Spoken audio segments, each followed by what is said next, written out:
ఒకరోజు మీ కర్నూలుకి ఎంతో చరిత్ర ఉంది. మన ఆంధ్ర రాష్ట్రంగా కలుసున్నప్పుడు చరిత్ర జీకే బిట్లుగా మిగిలిపోయింది తప్ప మీ ఏరియా ఏం బాగుపడింది చెప్పండి.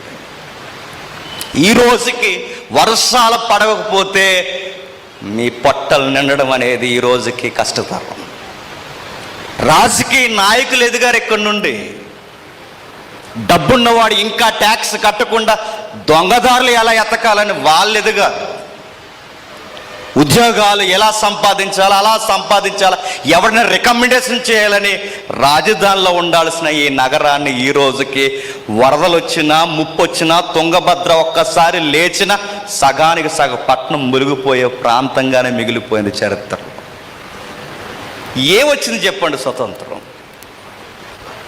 దినం రోజు రోజుకి స్వతంత్రం వస్తుందని చెప్పుకుంటూ ఏడాది జెండా మార్చాను తప్ప మన బతుకులు ఏమన్నా మారాయా?